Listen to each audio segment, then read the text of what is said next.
TV media किसकी है? हम्म। TV media ये जनता की है।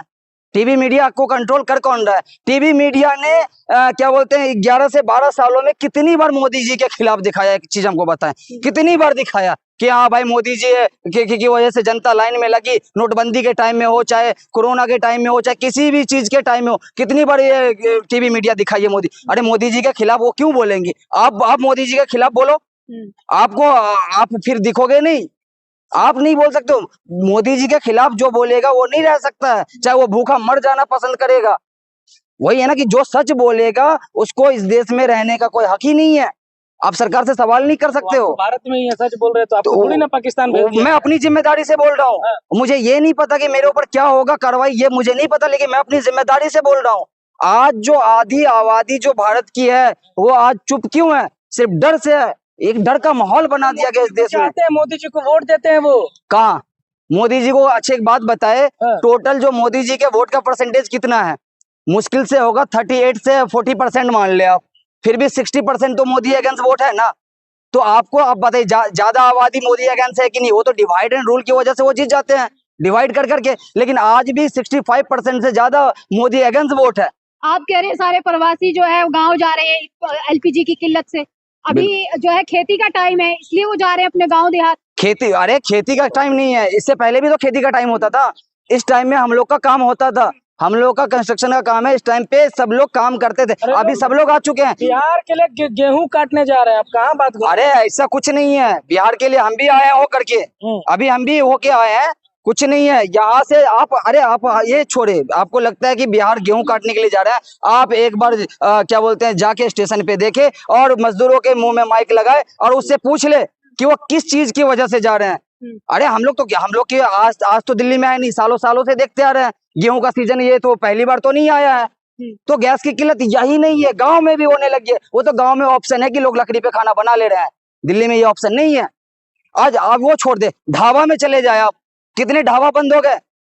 जो रेडी पटरी वाले थे, जो ठेला पे अपना खाना वाना बेचते थे बना करके, उन लोगों का आज कुछ नहीं चल रहा। चाय देख ले, जो 10 रुपए का था वो 15 रुपए का हो गया, 20 रुपए का हो गया। एक समोसा जो 10 का था वो 25-25 में बिक रहे हैं। क्यों बिक रहे हैं भाई?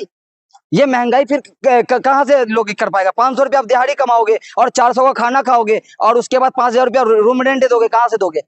जेब से भरोगे? इस पे कभी मोदी जी ने ख्याल किया इसका? अच्छा, ये जो महंगाई, ये जो सिलेंडर की किल्लत हुई है, ये किसकी वजह से हुई है? अरे पाकिस्तान में लोग भूखे सो रहे हैं। अच्छा, तो आप अगर पाकिस्तान में लोग मर रहे हैं तो हम भी मरे। पाकिस्तान के लोग भीख मांग कर रहे हैं। अच्छा, तो आप कंपैरिजन पाकिस्तान से करते रहेंगे? नंगे आप मानते हैं कि पाकिस्तान नंगा भूखा देश है और आप अपने आप को मानते हैं कि हम विश्व गुरु है, लेकिन कंपैरिजन वही नंगा भूखा से कर रहे हैं। फिर क्या बराबरी? तभी तो एलपीजी सिलेंडर आ रहा है। कहाँ से, किसकी वजह से आ रहा है? मोदी जी की वजह से आ रहा है और किसकी वजह से? आपने ईरान के जो वो महामुहिम है उनका आपने बयान सुना था? उन्होंने क्या कहा? उन्होंने क्या कहा कि मैं इंडिया को इसीलिए सिलेंडर दे रहा हूँ क्योंकि वहां की पब्लिक हमारा हमदर्द है। मैं किसी सरकार की वजह से नहीं दे रहा हूँ, और वो हम लोगों की वजह से दे रहा है क्योंकि हम लोग ईरान के समर्थन में बोलते हैं। लेकिन इनके अंधभक्त, इनको कुछ नहीं पता, लेकिन ये लोग रात दिन ईरान को गाली दिया, जबकि इजराइल से इसका कोई ये नहीं है, दोस्ती नहीं है। 2 हफ्ते का टाइम दिया ट्रम्प ने, खत्म हो जाएगा। अच्छा, तो मतलब ट्रम्प डिसाइड करेगा हमारे देश का क्या होना है, नहीं होना है? ईरान को खत्म करेगा। अच्छा, वो उसका सपना रह जाएगा। वो क्या बोलते हैं ईरान को खत्म करने का, उसका जो ख्वाब है ना, अभी तो क्या बोलते हैं घुटने पे ला दिया है। एक अकेला देश ईरान 2 देश से लड़ रहा है, और जबकि वो शक्तिशाली कहलाता अमेरिका, उसके बाद भी घुटने टेक रखा है। इतने दिन से तो मैं देख ही रहा हूँ, ये हो ही रहा है। और मुझे ये समझ नहीं आता कि इजराइल का समर्थन भारत क्यों कर रहा है। आप कहते हो कि हिंदुत्व की सरकार है, और इजराइल के अंदर में एक भी मंदिर नहीं है, फादरलैंड है। वो होंगे। हाँ तो ठीक है भाई, जो मोदी जी को बाप मानता है तो वो फिर इजराइल उसका दादा हो गया, क्योंकि मोदी जी का पापा हो गया। वो क्यों मानेंगे भाई? हम क्यों मानेंगे? वो अंधभक्तों के पापा होंगे, क्योंकि अंधभक्तों के पापा ने बोला है। अंधभक्तों के तो वो दादा हो गया, इजराइल दादा हो गया।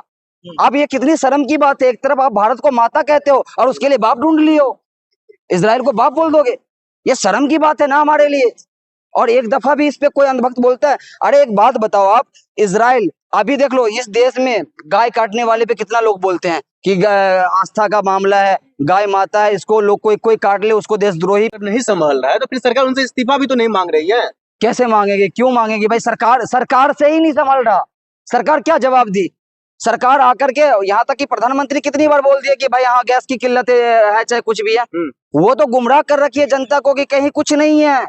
और लेकिन जो मजदूर भाग रहे हैं, मैं खुद कंस्ट्रक्शन का काम मैं चलाता हूँ।